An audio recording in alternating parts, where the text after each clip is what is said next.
Hi, it's 2 o'clock. I am going to start this lecture, and this webinar is being recorded, everybody. Thank you very much.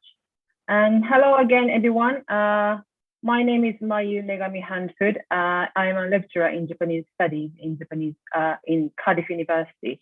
Thank you for coming to the sixth Cardiff Japanese online lecture series, exploring socio-cultural aspects of Japanese language learning. We also would like to say thank you for the Japan Foundation London to supporting this lecture series. The purpose of this Cardiff Japanese lecture series is to share contemporary relevant information and to understand cultural context for recognizing the multifaceted aspects of Japanese society in a broader sense. We aim at exploring socio-cultural aspects of Japanese language learning for those studying Japanese language and culture, as well as various learners, teachers, and researchers with the interest in Japan. Today, sixth event in the Cardiff Japanese lecture series, this time with Professor Perry Hinton from University of Warwick. Professor Hinton will give us the lecture on the British media and its representation of the Japanese. One sec, let me tell you a little bit about today's webinar here. Okay, so while the lecture, you can give us your questions regarding the lecture using the Q&A function. Please type the question in the Q&A box. Then after the Perry's lecture finishes, we will review these questions. And please do not type your question in that chat box. Also in the webinar, all your microphones will be muted. And this webinar is being recorded, and the recorded session video will be in the Cardiff Japanese online lecture series YouTube channel. I'll be putting a link to the YouTube channel later in that chat box. Also, that's the only thing. Yes. Okay, so now let me move on to the next slide for a sec. So now let me introduce Professor Hinton's profile to you now, just a little bit, okay? And Professor Perry Hinton is a cultural psychologist in the Department of Applied Linguistics, University of Warwick. He has worked at a number of British universities, teaching on psychology degrees and on interdisciplinary programs in culture and media. His research focuses on the relationship between culture and cognition. His recent book, Stereotypes and the Construction of the Social World, 2020, challenges the Western academic view that stereotypes are a form of mental error, and he proposes a cultural model of stereotypes, which is better able to explain the research data than the current cognitive approach. Perry also has written a number of research articles about Western representations of the Japanese. While knowledgeable about Japanese history and culture, his primary interest is in intercultural context in which various Western stereotypes of the Japanese have emerged. Hence, Perry considers himself more of an expert of Western perceptions of Japan than on Japan itself. Perry is currently working on his next book, Japan and the Western Imagination, to be published in 2023. Okay, thank you so much, Perry, for giving us this opportunity today. Thank you. Thank you. So I'm going to stop sharing my slide here. So could you share your screen? Yeah. And then when you are ready, please start your lecture. Right, is that fine? Can everybody see that? Yes, that's beautiful. Excellent. Thank you. Right, well, if I can begin this. As Mayu said, I'm a cultural psychologist, and my expertise is the social construction of stereotypes. Now, this is not that stereotypes are true or false, and in most cases, like all generalizations, they're false, and in many cases, they're radically false. But the question I'm asking is, why do people construct them in the first place? So an important part of my research is about what are the dynamics in a culture that leads to the representations of groups within it, or in this case, different cultural groups. And much of my research has focused on the way in which British culture has represented Japan and Japanese culture and Japanese people. So while my title could be, is represented as British media representations of Japan, it could also be, why does the British media often misrepresent the Japanese? Oops.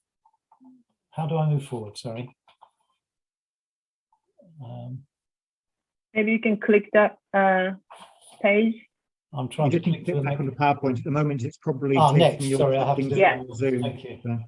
I'm just going to start by putting forward this quote by Oscar Wilde, which I really like because it puts things into perspective. Oscar Wilde was living in a time where Japan had opened up due to the American gunboats in Tokyo Bay, and Europeans were fascinated by Japanese art and literature and crafts. And Wilde put the view in perspective by saying the actual people who live in Japan are not unlike the general run of English people. That's to say they're extremely commonplace and have nothing curious or extraordinary about them. In fact, the whole of Japan is a pure invention. And in some sense, my own work on the cultural construction indicates that often the way people are represented is not related to how they see themselves, but is much more related to how the culture doing the observation view the people. So my research question is, why do the British media represent, or indeed misrepresent, the Japanese in the way that they do? Now, the basis of this is a long academic history of cultural analysis. Most of you will have understood the ideas of Orientalism. The important thing about Orientalism is that often people say things like stereotypes or misrepresenting other people is a result of ignorance. And of course, it can be a result of ignorance, but it's also of interpretation. It's about the ideological construction of us in one cultural group and them in another. And Said argued that people who saw themselves as Orientalists were often academics, but they were still creating these ideological constructions of us and them. And Minea also suggested that Said's work could be applied to Western views of the Japanese.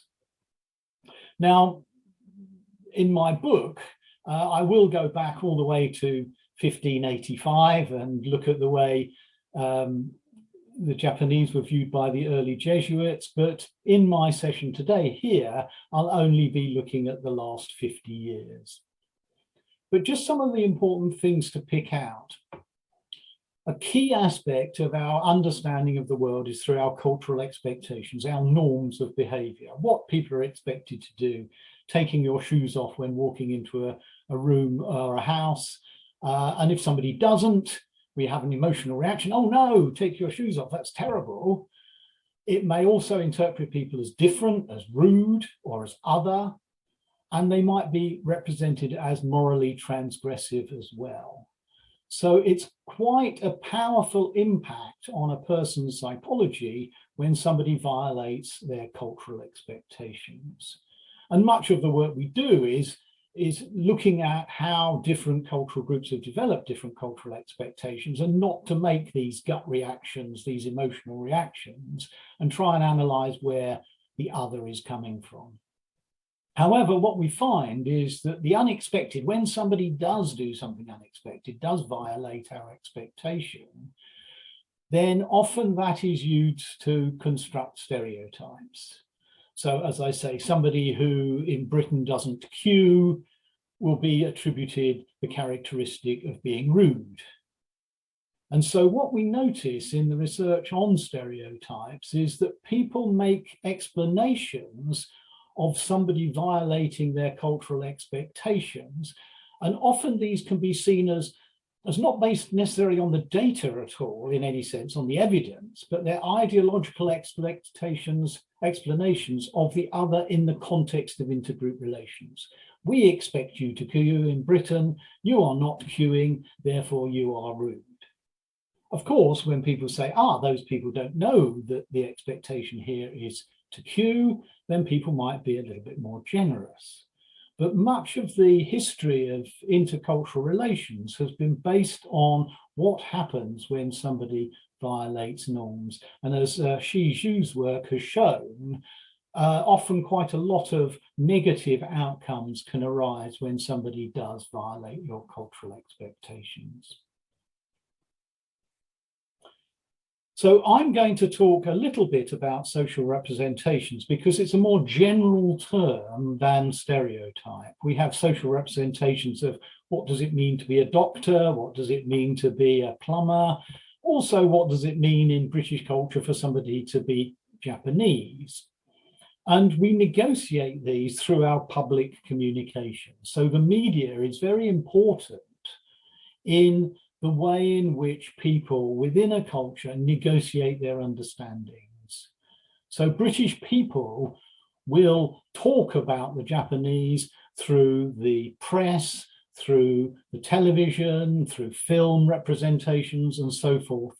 And there's a constant public debate in the culture happening about people and the way they represent others. So some social representations can be seen as stereotypes, and I will use the term stereotype. And for me, stereotypes have an important function in that they arise as a way of understanding the cultural other through an ideological viewpoint. So one group of people will view another group of people on the basis of what that first group of people believe in terms of their cultural social representations. So my research has been looking at the British cultural context. What have British people in the media been talking about when they represent Japanese culture? And as I mentioned here, it's just over the last 40 to 50 years. Now, I will give some examples today, and the examples I'm giving are rather blatant ones, the obvious ones, because I don't really have much time to go into a large amount of detail. But we shouldn't forget there's lots and lots of sort of subtle social representations happening all the time, structuring the way one culture views a second culture. So the important thing for me is that the British social representations of the Japanese may reveal more about the British than about the Japanese. I mean, there's lots of books written in Britain about how to understand the Japanese, what does it mean about Japanese culture. I'm actually turning the lens the other way and I'm saying, well, okay, what are the British people doing when they're talking about the Japanese in their media representations? Now I'm going to start. Oops, I seem to have missed a slide here. Hang on, can I go back? Previous, no, whoops, previous. That's right. Okay, next one, here we go. I'm going to start by looking at an arbitrary date, which I've chosen to be 1967. And it's not really arbitrary, it's chosen for a reason.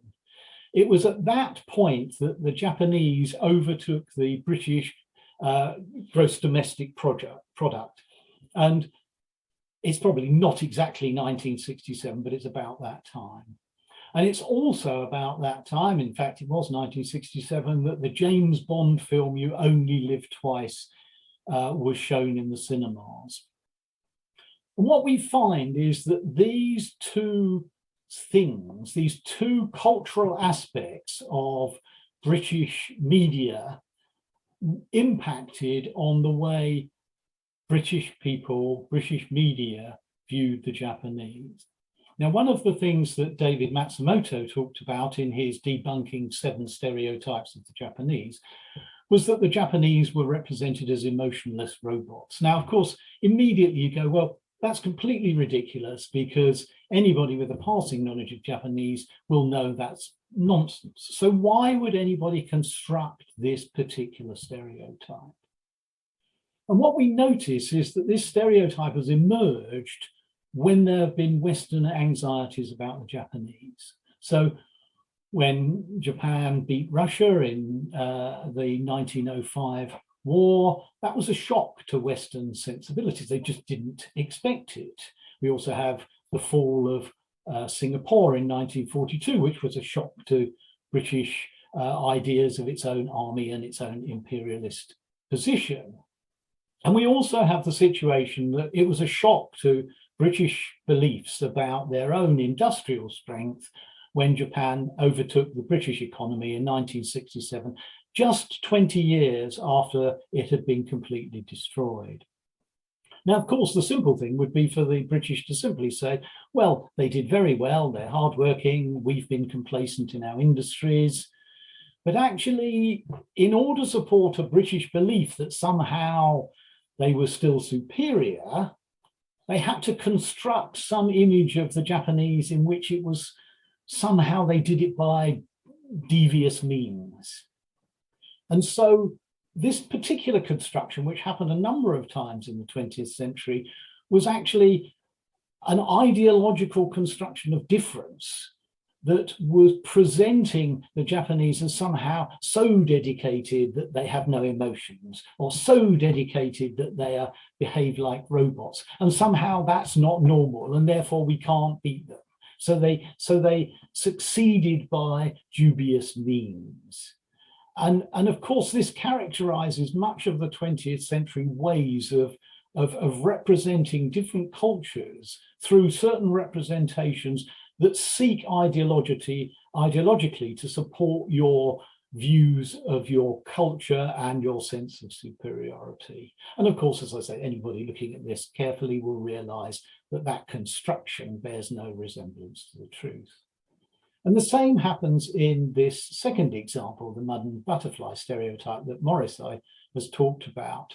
We can see that from British writers traveling to Japan, like Clive Holland in 1905, he wrote about all the hardworking musume and talked about this in contrast to Western women in a positive way. And in the time, that was the time of women's suffrage in Britain and America.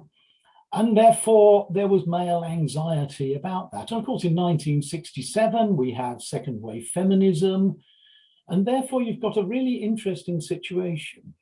Now, here I should note something quite important, first of all, that in James Bond, You Only Live Twice, the book, Ian Fleming makes it very clear when James Bond talks about Japanese women, Tiger Tanaka, the character in the story, says, our American visitors believe that our women are subservient. And then he says, but that is only superficial. So the book makes it very clear that that's a false Western representation. But then when the film was made, which was hugely successful, that was completely struck out. The Japanese women in the film were subservient.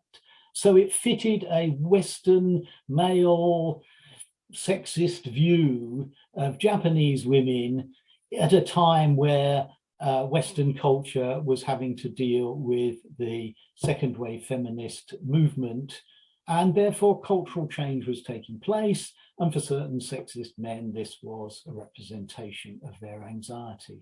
So we can see in both cases here that the representation of Japan almost is more to do with British anxieties about its loss of economic power and its own changing cultural landscape to deal with feminist criticisms of the patriarchy than it's anything to do with the Japanese.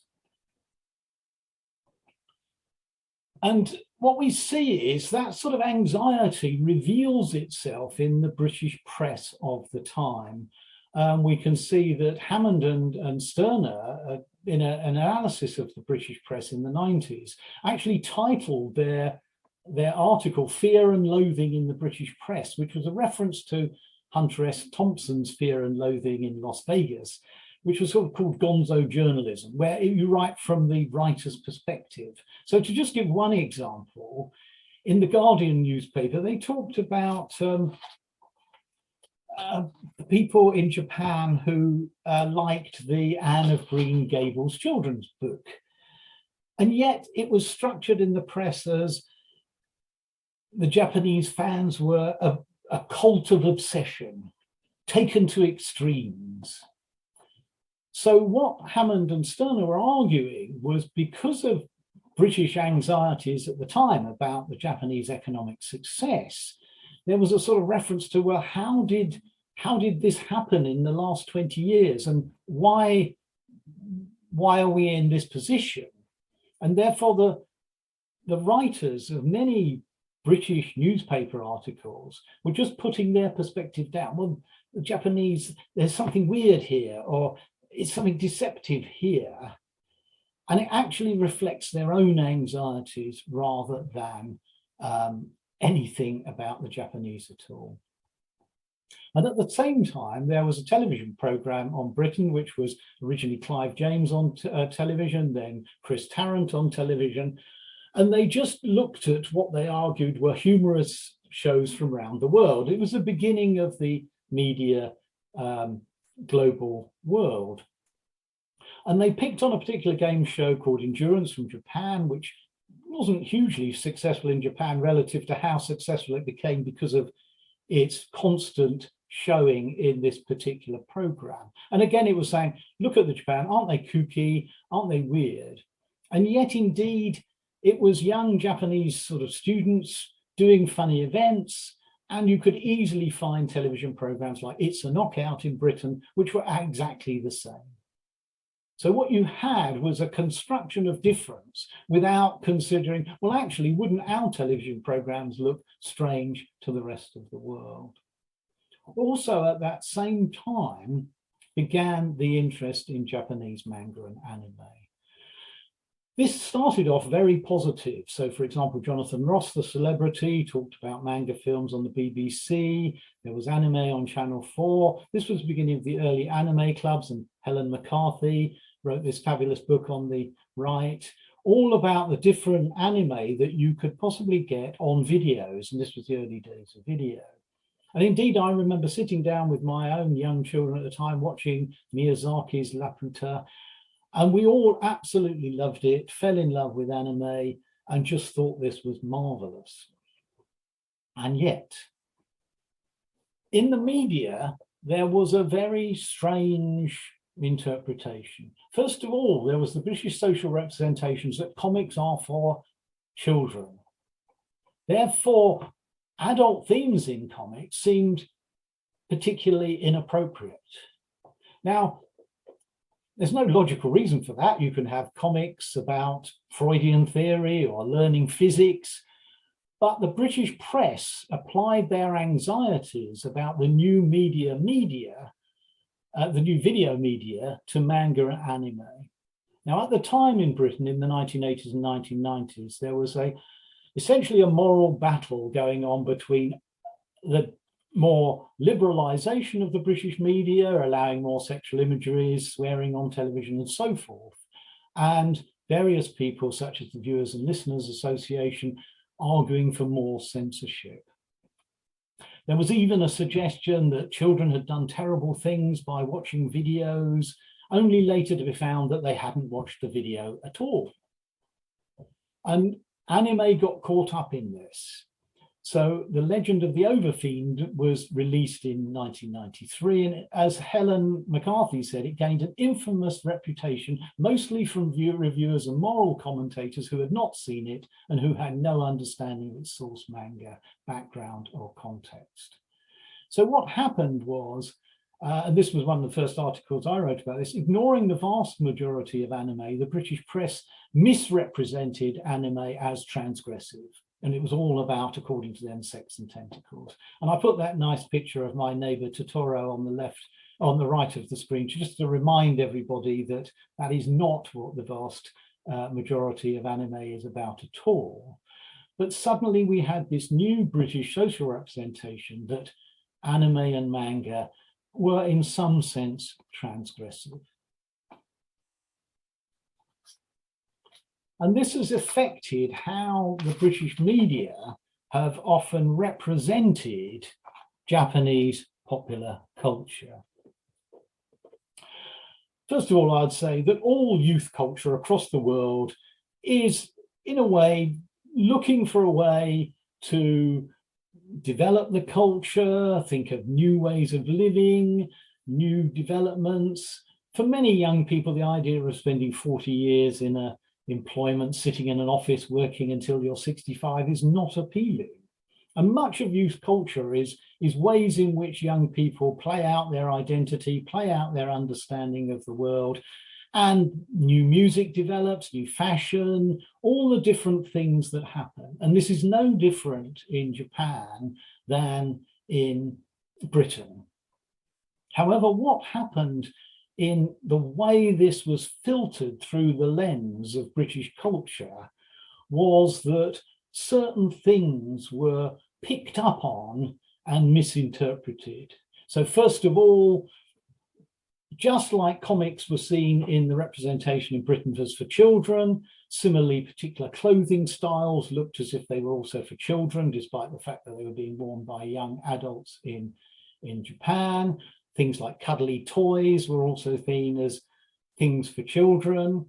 And therefore the representation of Japanese young women were represented in the media as very much sort of somehow disturbing, because high school girls or students were being somehow represented as if they were much younger than they were.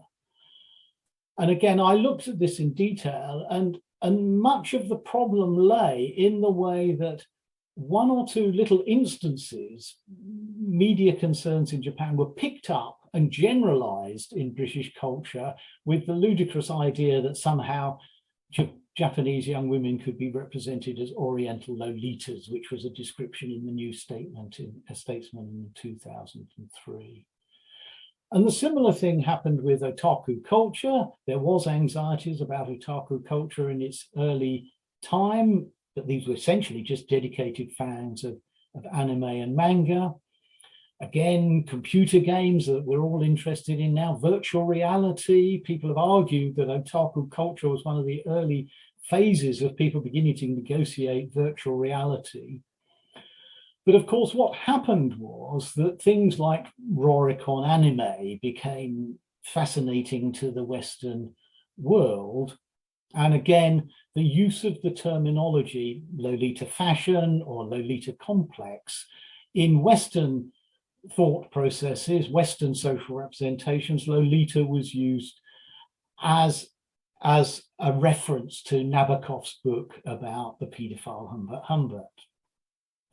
And of course, this was used to stereotype Japanese men and women.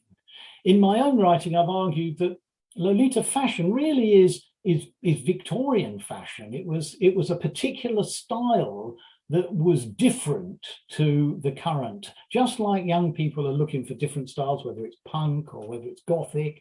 And again, Lolita was a style like that. So actually, when it was translated in English, it should have been called Victorian rather than Lolita. Similarly, Lolita complex anime should have been called something like virtual, or as Takashi Murakami talked, super flat. If they just called it super flat anime, we wouldn't have had the mistranslation, because the sorts of things that people were interested in Roricon were things like a 300-year-old alien princess or a cat girl or a robot, but they were all things that were in that virtual reality. And really, as I've written in a number of articles, they have absolutely nothing to do with Nabokov and his story of Lolita. But of course, if you notice, both the Sunday Times and the magazine at the top, which was for women, called Now, represented these things through the lens of Western views of Lolita. And you can see this permeated into the 21st century.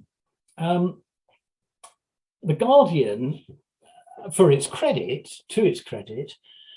has actually looked deeper into what was going on in a number of instances of the media reports. And the Guardian analysed 3 or 4 different media reports from some of the British tabloid press. And when there was this, as I say, rather unpleasant murder of Lindsay Hawker, and of course everybody in Britain was horrified, but the media represented as taken place by a comic book fan. And as the Guardian put it, the British press report structured it around men don't kill women, manga does. And we can see that comes from that earlier representation that manga is somehow transgressive.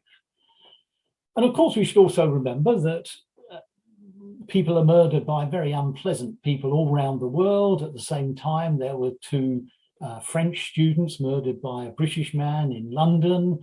And therefore, this representation of somehow it's over there because the Japanese are different to us is part of the insecurities in Britain rather than any factual account of what was going on. And then, of course, we get the curious phenomenon that's been happening over the last 10 years about that somehow the Japanese demographic problems are somehow unique to Japan. Now, you only need to look at the statistics to know that demographic changes, the aging population is happening in all industrialized countries. It simply matters to how countries deal with it. Do you have major immigration, which is what Germany's done? Do you have a mixture of immigration and other factors? And one of the issues is that Japan has the same thing as anywhere else. We could argue that Western writers could have talked about it in terms of what's the Japanese immigration policy, but actually no, we notice that they use these old stereotypes of why are the Japanese odd, weird, curious. And so what happens is even with the BBC, these ideas are structured in terms of somehow the Japanese are giving up sex. Curiously, again, even in The Guardian, there was an example where they talked about this and their only reference was to a sex therapist in Japan rather than any demographic detail.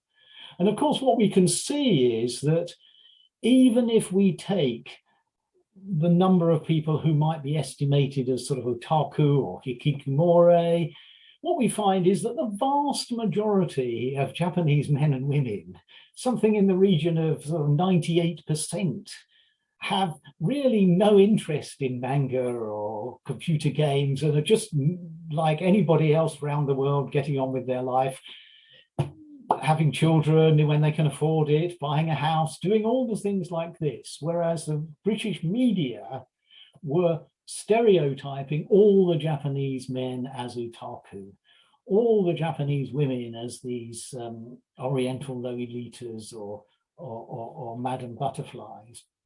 And therefore you get these weird reports in the media.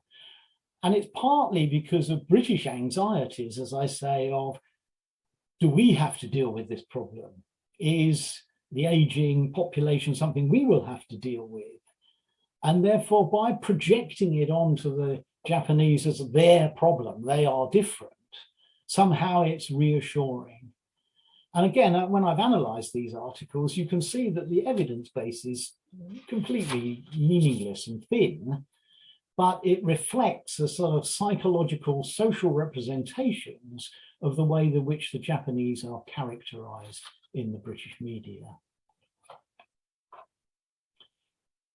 Well, what I come to now is that as well as this, we have to remind ourselves that as well as those negative representations, there is a long history of Britain and fascination with Japanese culture.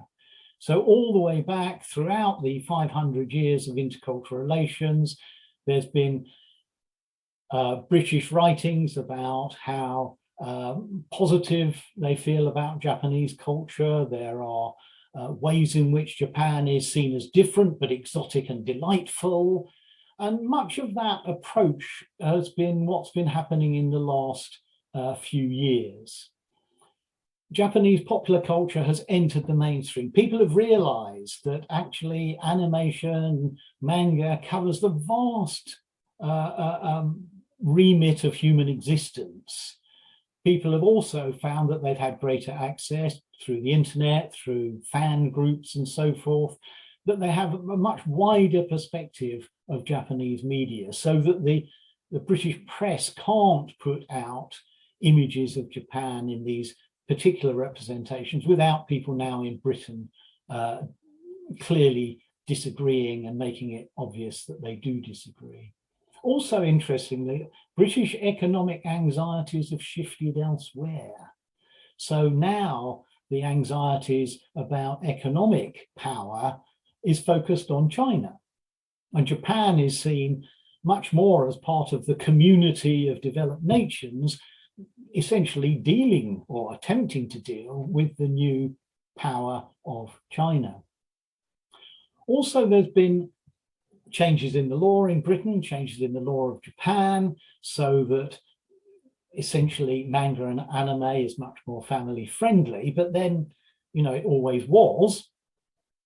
And both the Japanese government and the Western fans have seen Japanese popular culture as a highly desirable thing, that Japan is the place to go. Even the Japanese government's promotion of cool Japan has been something that has created a whole industry. And we should also remember that I think it was only in 2019 that the sales of anime and manga in other countries exceeded the sales in Japan.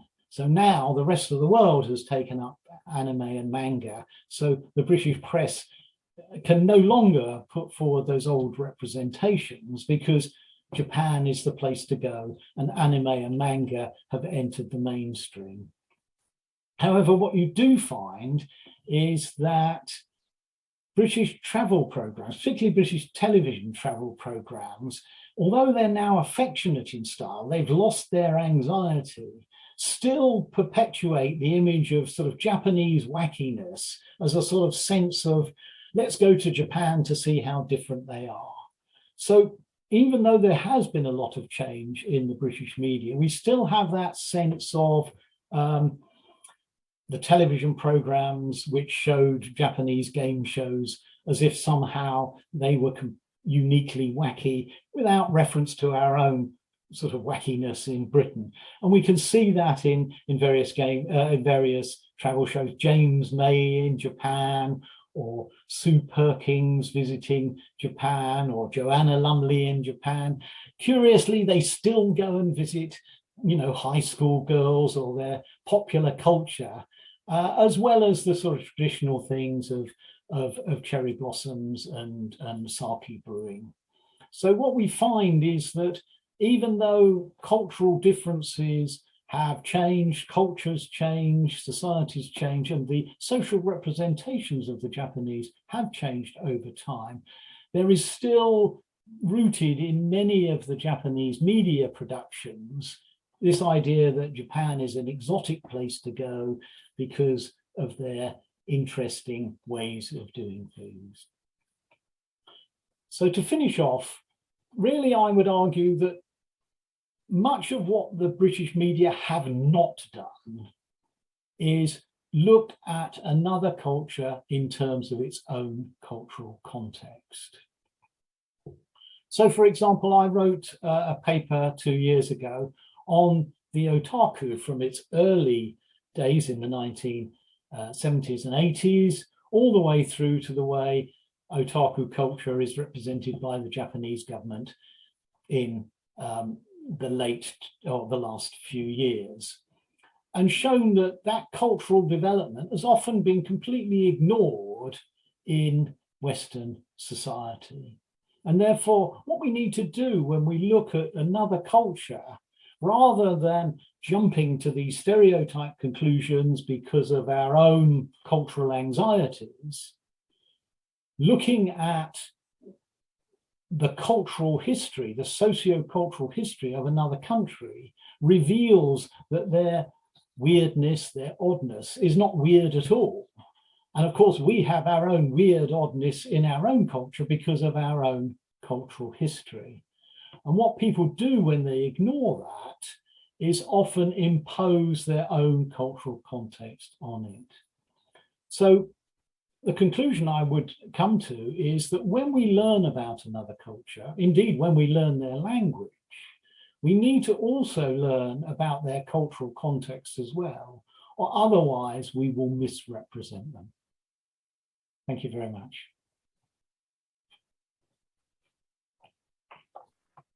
Thank you very much, Perry. That was a fascinating lecture. I could learn a lot, and you answered some questions why I've been kind of feeling kind of strange about all those TV programs that show in Japan. Why, I don't know, I was thinking, I was always feeling like some kind of weirdness every time I see this kind of TV programs like Queer Eyes or those kind of TV programs. Yes. Yeah. So yeah, thank you. That your lecture taught me. I mean, if you think about it, yeah. If you think about it, somebody from Japan having a tour of Britain is unlikely to, depending on if they're a mature person such as myself, want to go to sort of some high school pop concert. And yet that's what they always seem to do when they go from Britain to Japan. So it's a very strange phenomenon. Yeah. Okay. Thank you very much, Perry. So let's review the questions that we have, Chris.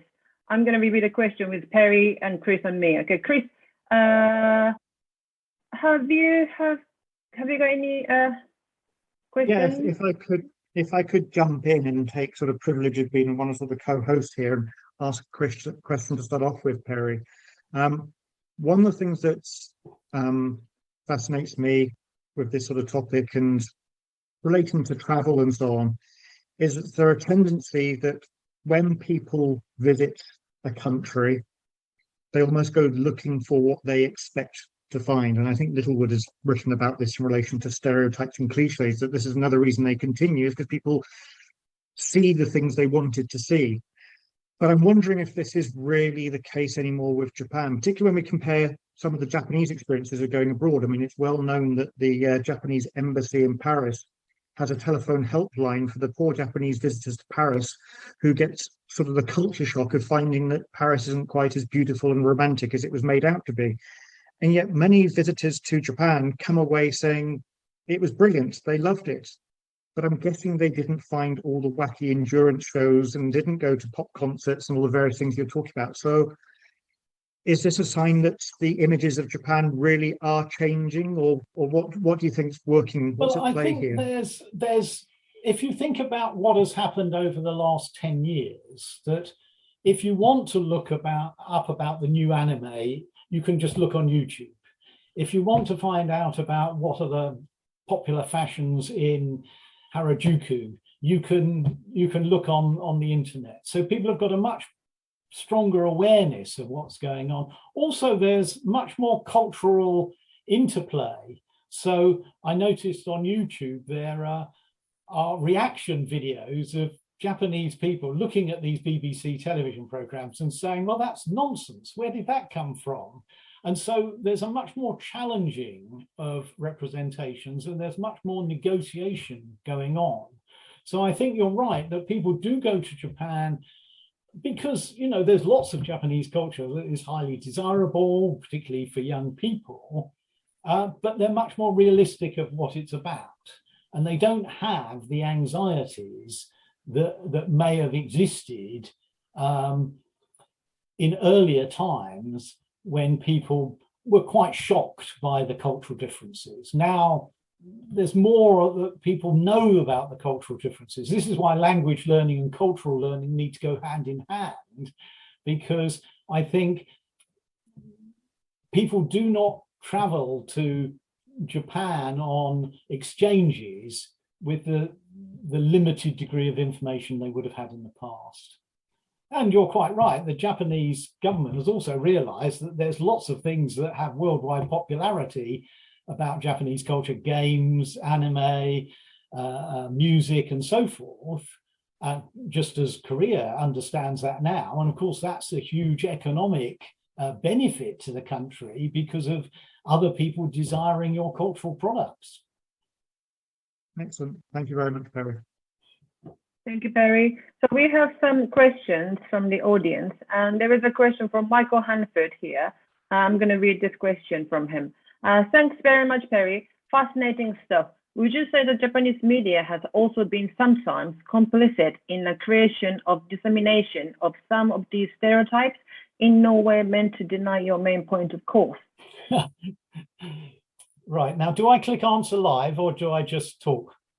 Yeah, you can just talk. I can click answer live. Yeah. I mean, interesting. I don't know as much about the Japanese media as I know about the British media, but in some sense you're right, because what do you do when you're represented in some way by other people? What you can do is you can take on the representation and try and make it more positive. So, for example, if you're a Scottish person and somebody says all Scottish people are mean, you can say, no, we're all thrifty. That's a very positive thing to be. You can try and, through negotiation, change the stereotype. But of course, the media have a desire to make something look exciting, and often that's by exaggerating it. So I think both the British media and the Japanese media will have their own, in a sense, stereotypical ways of presenting things. And often that might mean that the negotiation between the two becomes a sort of interplay of how do you represent the stereotype positively or in a new way.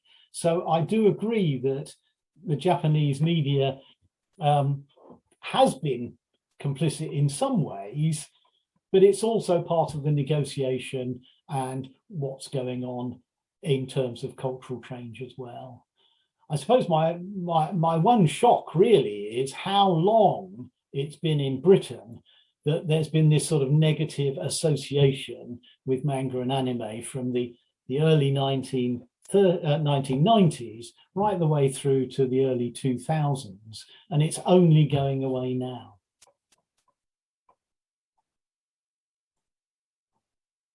Right. Thank you, Barry. Okay, so there are more. Here's the one from Christopher Hayes, and I'm going to read this, okay? What do these new affectionate representations about Japan tell us about the British? In some of the programs you mentioned, hosts introduce supposed problematic elements of Japan and look to help.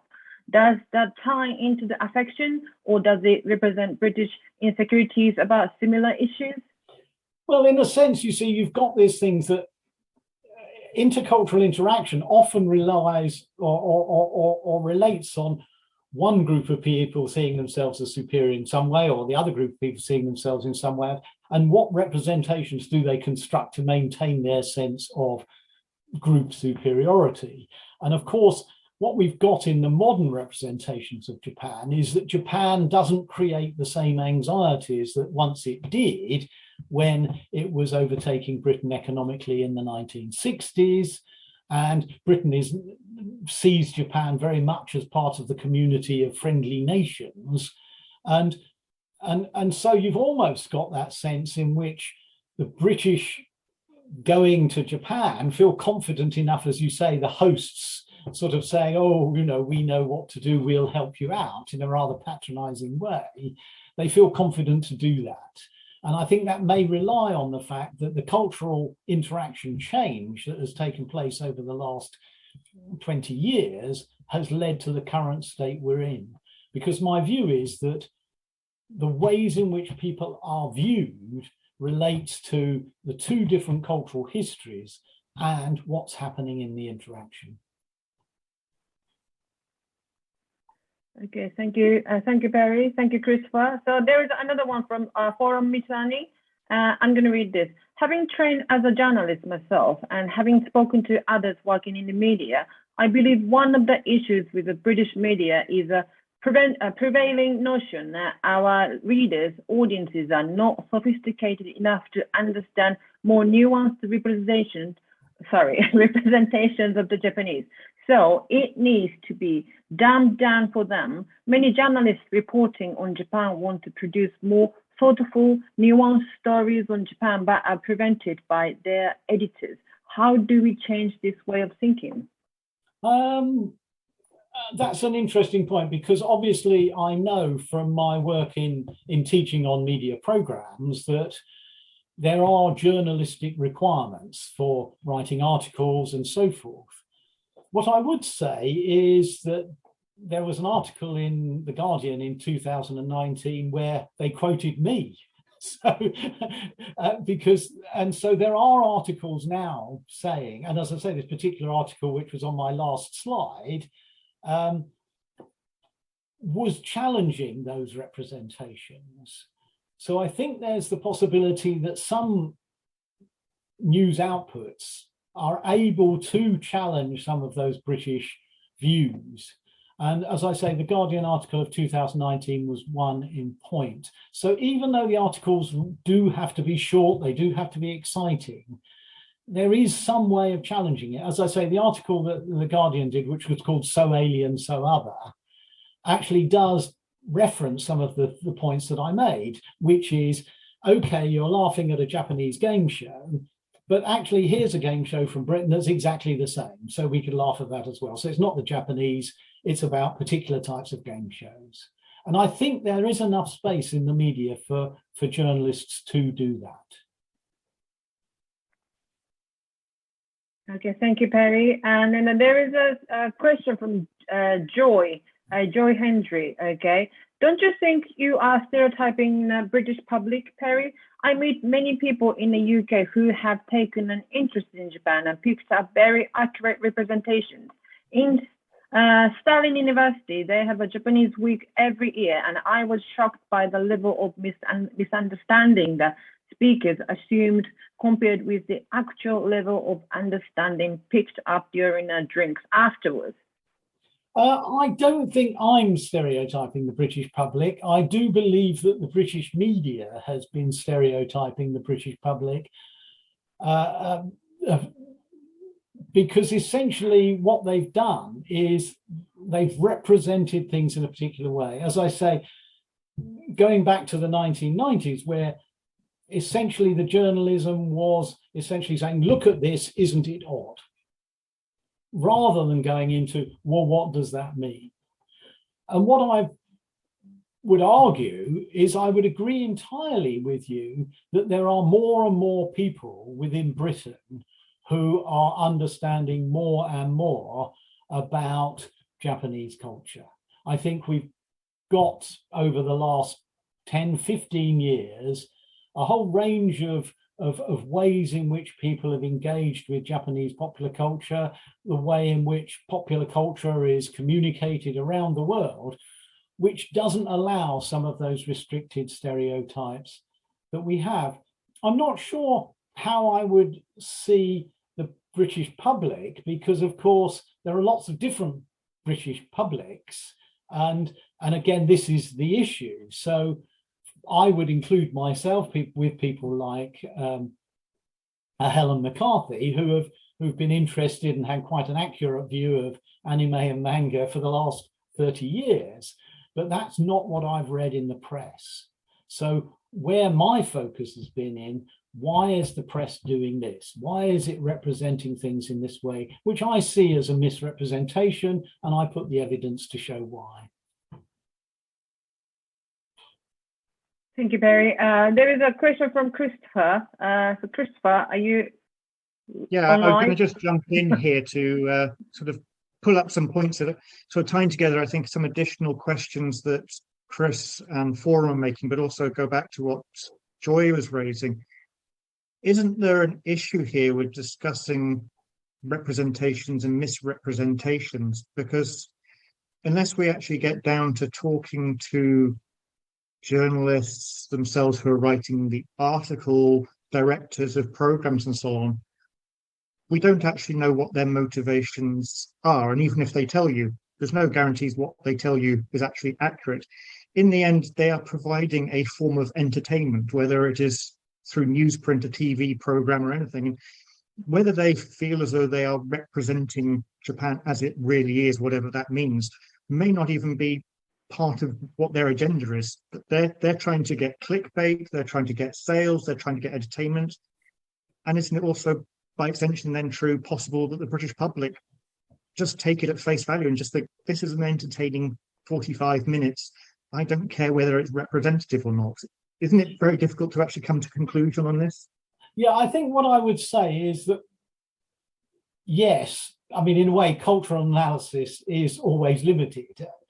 I mean, any psychological, sociological type analysis, you will be looking at particular groups, and whether that's appropriate or not is open for future analysis. The key thing I would say is that one of the important aspects is, what's the underlying purpose? Why has somebody written this? In traditional psychology, we just simply say, are British people reserved, or are Japanese people reserved? And then you'll do sort of personality tests to check out them. My view is, why does this person make a claim that British people are reserved? Or why does this person make a claim that Japanese people are reserved? And I think the crucial element is, we're looking at the underlying purpose. And you're quite right that in many cases in the media, the underlying purpose might be, I want to get 100,000 clicks. I want to get so many views, and therefore I'll use all the techniques of clickbait and so forth. However, in other instances, you can see that it's about saying they're different to us because we have anxiety about them, or they're different to us because we want to see ourselves in a positive light. And therefore, to me, the interesting academic issue is, can we tease out the underlying purpose? Thank you. Thank you, Perry. There is another one from Anna Mola. How did the British media represent the Japanese in the interwar period?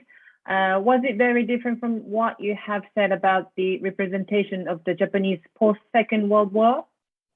I don't know as much about that area. Often it didn't represent them particularly, and often the representations didn't move on from what happened in the World War II propaganda. So what you've got is, you've got changes. I mean, that was why it was such a surprise for, in a sense, many British people to find that Japan had overtaken them in terms of the economic development, because there wasn't that close media interest in the Japanese through the previous 20 years.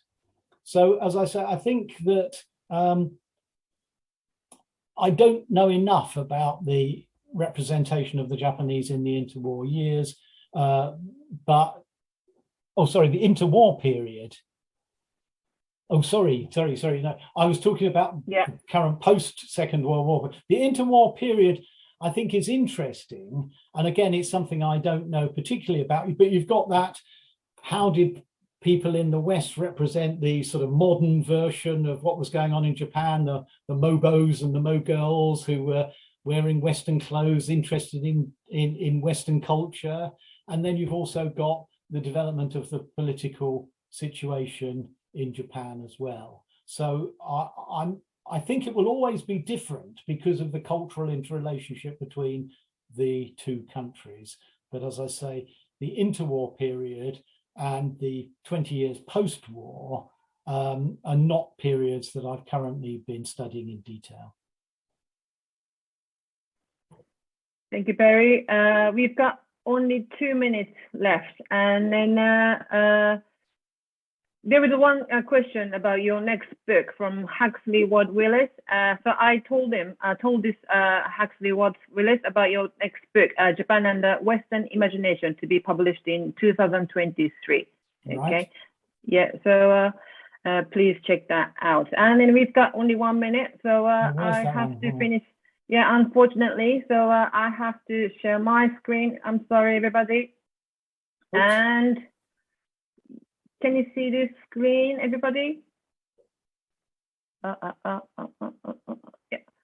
So thank you very much for coming to the Cardiff Japanese online lecture series, exploring social cultural aspects of Japanese language learning. And we would be very grateful if you could complete the short survey to tell us how you found this lecture and event.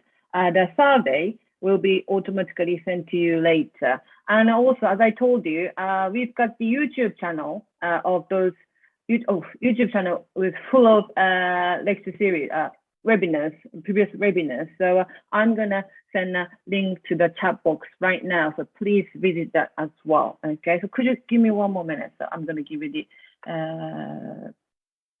link to the YouTube channel so you can copy that. Hold a sec. Sorry. Where is it? Sorry, everybody. What is it? It's gone. Chat. Sorry. So I am going to copy this, copy and paste here. So this is a link to the our YouTube channel. So please visit that. Okay. So thank you everybody for coming today. So thank you, Perry, for giving us this opportunity. That was great. Thank you so much. So I am going to say goodbye to you in Japanese and English and Welsh. ありがとうございました. Thank you. The old. Thank you so much. Thank you very much, Perry. Thank you everybody for coming. Thank you, Perry. Thank you very much. Bye.